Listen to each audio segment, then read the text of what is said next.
নমস্কার বন্ধুরা। তো আমরা এখানে বিটেকের ফার্স্ট ইয়ারের কিছু ম্যাথমেটিক্সের কোশ্চেন সলভ করব। এটা ফার্স্ট সেমের কোশ্চেন। ম্যাথমেটিক্স 1B যাদের রয়েছে তারা এগুলো ফলো করতে পারো। তো কোশ্চেনটা এসছে ডাব্লিউ বার 2010 ইয়ারে। সো দ্যাট এরকম একটা ডিটারমিনেন্ট রয়েছে, এটা ইকুয়াল টু এটা। ঠিক আছে, এখন আমাদেরকে এটা সমান এটা শো করতে বলেছে, মানে আমরা আমাদের প্রথম কাজটা কি হবে? প্রথম আমাদের যে কোনো ভাবে এই যে দুটো টার্ম রয়েছে, এটা একটা এটা একটা, এই দুটোকে আমাকে কমন নিতে হবে। প্রথমে এ বি সি ডি আমরা কমন নেব।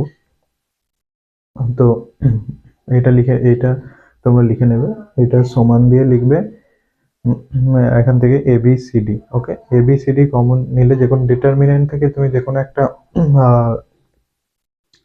কিছু কমন নিতে গেলে, ধরো তুমি এ কমন নিচ্ছ, তাহলে এ কমন নিলে তোমাকে যে কোনো একটা রো বা যে কোনো একটা কলাম থেকে কমনটা নিতে হবে। তো এখানে আমরা এই কলামটা থেকে এ কমন নিচ্ছি। ঠিক আছে, এ যদি কমন নিই তাহলে এখানে 1/a প্লাস এ থেকে এ কমন নিয়ে নিলে 1 বেঁচে থাকে। তাহলে একই রকম ভাবে এখানে 1 1 1 এগুলো রয়েছে, এগুলো থেকেও আমরা কমন নেব। প্রথমে আমরা এই কলাম থেকে এটা কমন নিচ্ছি, তাহলে 1/a 1/a 1/a, আর বিটা কমন নিচ্ছি এই কলাম থেকে, তাহলে 1/b 1/b, আর b/b মানে 1, তাহলে 1/b প্লাস 1। একই রকম ভাবে সি আর ডি এর মানে থার্ড এবং ফোর্থ যে কলমটা রয়েছে, একই রকম ভাবে সি আর ডি কমন নিয়ে লেখা যায়। ঠিক আছে, এখানে পাশে লিখে দেবে যে taking A B C D common from C1 C2 C3 respectively. C1 C2 C3 C4 এগুলো হচ্ছে একটা কলম। C1 ফার্স্ট কলম, C2 সেকেন্ড কলম, C3 থার্ড কলম, C4 লাস্ট কলম, ফোর্থ কলম। ঠিক আছে, ABCD আমরা কমন নিয়ে নিয়েছি। এবারে আমাদের সেকেন্ড মোটো কি? সেকেন্ড মোটো এরকম একটা টার্ম আমাদেরকে কমন নিতে হবে।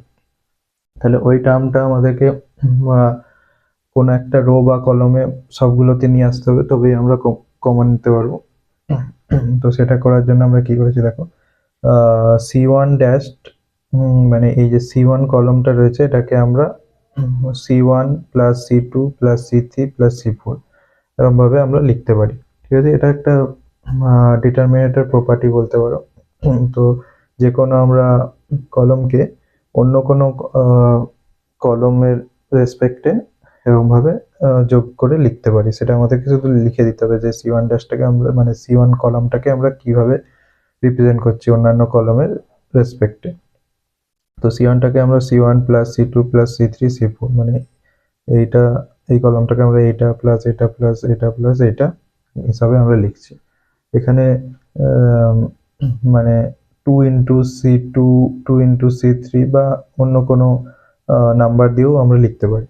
তো আমাদেরকে জাস্ট যে কোনো কলাম বা রোকে অন্যান্য, যদি রোটাকে আমরা লিখি তাহলে অন্যান্য রো এর রেসপেক্টে লিখতে হবে, আর যদি কলমটাকে লিখি তাহলে অন্যান্য কলমের রেসপেক্টে আমরা লিখতে পারবো। ঠিক আছে, আশা করি বুঝতে পারছো। তো আমরা এখানে C1 ড্যাশ সমান C1 plus C2 plus C3 plus C4 এইভাবে আমরা লিখছি। তাহলে এখানে এইটা প্লাস এটা প্লাস এটা প্লাস এটা লিখলে 1/a 1/b 1/c plus 1/d plus 1 এমন লিখছে। একই রকম ভাবে এটাকেও 1/a plus 1/b plus 1/c plus 1/d, আর এখানে 1টা প্লাস 1। একই রকম ভাবে এখানে চলে আসছে এই টার্মটা, এটাই কিন্তু এখানে বলেছে মানে ওটাই কমন আমাদেরকে নিতে হবে প্রথমে। তো কমন নিয়ে নিলাম, কমন নেওয়ার ফলে এইখানে যে 1 চলে এসছে, সবগুলো 1 চলে এসছে। তো এখানে আরেকটা জিনিস বলে রাখি, ধরো এটা এখানে প্রুভ করতে দিয়েছে বলে, এখানে যদি প্রুভ নাও করতে দিত হলো এই পার্টটা নেই, শুধু বলেছে যে এইটার ভ্যালু কত আমাদেরকে বের করতে হবে। সেখানের ক্ষেত্রে আমাদের ফার্স্ট মোটো কি হবে, যে কোনো একটা কলম বা যে কোনো একটা রোকে সবগুলোকে 1 করে দেওয়া। ঠিক আছে, কারণ সবগুলো 1 করা, অথবা এরকম একটা মানে 0 0 0 1, যে কোনো একটা জায়গায় 1 থাকবে, বাকি ম্যাক্সিমাম 0 থাকবে, এরকম একটা রো বা কলম আমাদেরকে নিয়ে আসা। তো এটা যদি কোনো একটা কলম যদি সবগুলো আমরা 1 নিয়ে আসতে পারি, তাহলে সেখান থেকে এই জিনিসটা আনা তো নেক্সট স্টেপেই আমরা নিয়ে আসতে পারবো। সেটা কিভাবে আমরা লিখছি দেখো। তো এখান থেকে প্রথমে আমরা এটা কমন নিয়ে নিতে সবগুলো 1 চলে আসছে, ঠিক আছে। তো এবার আমরা লিখছি r1 ড্যাশ, মানে ফার্স্ট রোটাকে আমরা লিখছি r1 মাইনাস r2, মানে এই রো মাইনাস এই রো করে এরকম একটা ভ্যালু আসছে। একই রকম ভাবে r2 ড্যাশ, মানে এই নেক্সট রোটাকে আমরা লিখছি r2 মাইনাস r3, মানে এই রো মাইনাস এই রো করলে এরকম ভ্যালু আসছে। একই রকম ভাবে r3 ড্যাশ, মানে এই রোটাকে আমরা লিখছি r3 মাইনাস r4। তো এইখান থেকে এটা মাইনাস করলে কি হয়, এরকম একটা ভ্যালু আসছে দেখো। এই r3 আর উপরটা আমি শুধু বলে দিচ্ছি।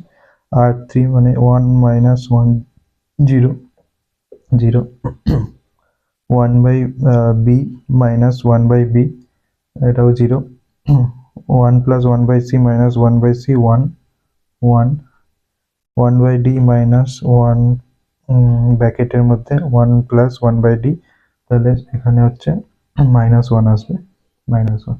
ঠিক আছে, বুঝা গেল কিরকম ভাবে হচ্ছে। এবার এরকম একটা টার্ম চলে এলো, মানে আমাদেরকে ডিটারমিনেন্টটা যখন আমরা এক্সপ্যান্ড করি তখন কিভাবে করি, যে কোনো একটা রো এর রেসপেক্টে বা কলামের রেসপেক্টে করি। আর এখানে দেখো এখানে সবগুলো 0 আছে। তো আমরা এখানে একটা যে সাইনের একটা যে কনসেপ্ট আমরা ইউজ করি, এটা প্লাস, প্রথমে একটা প্লাস, তারপর একটা হচ্ছে মাইনাস, তারপর একটা প্লাস, তারপর একটা মাইনাস, ঠিক আছে। তো এই 0 রেসপেক্টে আমরা যদি এক্সপ্যান্ড করি 0 ইন্টু সামথিং মানে 0ই হবে। এই 0 রেসপেক্টেও যদি এক্সপ্যান্ড করি 0 ইন্টু সামথিং 0ই হবে। এটার রেসপেক্টে 0 ইন্টু সামথিং 0ই হবে। এটার কিন্তু 1 আছে, তাহলে এখানে আমরা কি প্রথমে বললাম যে সাইনের একটা কনসেপ্ট রয়েছে, তো প্লাস মাইনাস প্লাস মাইনাস। তো এই 1 এর রেসপেক্টে যখন আমরা এক্সপ্যান্ড করব তখন দেখো মাইনাস, এই যেহেতু এখানে প্লাস মাইনাস প্লাস মাইনাস, এখানে মাইনাস আসছে, তাই মাইনাস 1 ইন্টু, ঠিক আছে। এই এখানে দেখো এই যার যে সংখ্যার রেসপেক্টে আমরা এক্সপ্যান্ড করব সেই সংখ্যাটাকে নিয়ে মানে 90 ডিগ্রিতে একটা তোমরা লাইন টেনে নেবে এরকম ভাবে। জাস্ট আমি বোঝানোর জন্য এরকম ডট ডট দিয়ে করে দিচ্ছি।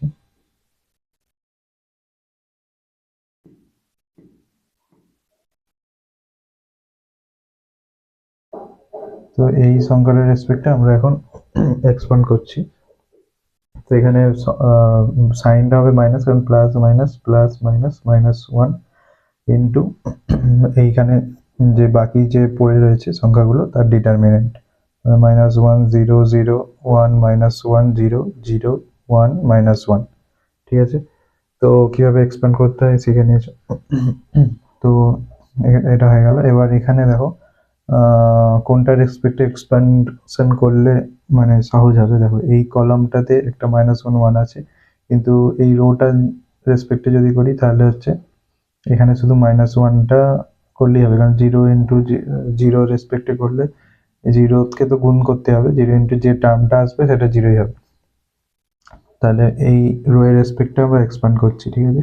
তাহলে মাইনাস 1, আর যে সাইনের যে টার্মটা বলেছিলাম প্রথমটা প্লাস, তারপর একটা মাইনাস, তারপর একটা প্লাস, তাহলে এটা প্লাস আছে, মানে এর যে সাইন আছে সেটাই নেওয়া হচ্ছে, এই ভ্যালুটা মাইনাস 1 ইন্টু একই রকম ভাবে এটা এক্সপানশন করব, যে সংখ্যাটা রয়েছে সেটাকে রেখে তার যে কলাম বা তার রোটা এটা বাদ দিয়ে দিলাম। সেই যে কলামে রয়েছে আর যে রোয়ে রয়েছে সেই দুটো বাদ দিয়ে বাকি যে সংখ্যাগুলো রয়েছে তার ডিটারমিনেন্ট, ঠিক আছে। ঠিক আছে, এগুলোকে একটা টার্মিনোলজি রয়েছে, আপাতত আমি তোমাকে সহজভাবে বোঝানোর জন্য এই ওয়ার্ডগুলো ইউজ করছি, ঠিক আছে। তো এবারে বোঝা গেল এখানে অবধি। তাহলে মাইনাস 1 ইন্টু এইটার ডিটারমিনেন্ট মানে এটা, তাহলে এখানে ডিটারমিনেন্টের গুণ কীভাবে হয়, মানে প্রথমে এইদিকে গুণ হয়, তারপরে মাইনাস এইদিকে গুণ হয়, মানে এইদিকে মাইনাস 1 মানে 1 মাইনাস 1 ইন্টু 0 0, তাহলে 1 হচ্ছে, কারণ মাইনাস মাইনাস 1 এটা তো 1ই আসছে, আর এর মধ্যে থেকে 1ই ভ্যালু আসছে, তাহলে 1 1 ইন্টু 1, তাহলে এটাই হচ্ছে তোমাদের রেজাল্ট। এটা প্রুভড হয়ে গেল। যদি এটা নাও দিত আমাদের অ্যাপ্রোচটা এরকমভাবেই হতো, কারণ আমাদের ফার্স্ট মোটো কি আমাদের ফার্স্ট মোটো হচ্ছে যে কোনো একটা রো বা কলামকে আমরা যদি 1 হিসাবে আনতে পারি তাহলে আমাদের ক্যালকুলেশন খুবই সোজা হয়ে যাবে। কারণ 1 হিসাবে যদি এনে নিই তাহলে এইরকম অপারেশন করে আমরা 0001 নিয়ে চলে আসবো, তাহলে আমাদের এক্সপানশনটা শুধু একটা নাম্বারের রেসপেক্টেই করতে হবে। 000 রেসপেক্টে করা মানে সেই টার্মগুলো তো জিরোই হবে। আশা করি বুঝতে পেরেছো। যদি কিছু ডাউট থাকে অবশ্যই কমেন্টে জানাও, আর ভিডিওটি ভালো লাগলে অবশ্যই সাবস্ক্রাইব করো আর শেয়ার করো বন্ধুদের মধ্যে। Thank you for listening.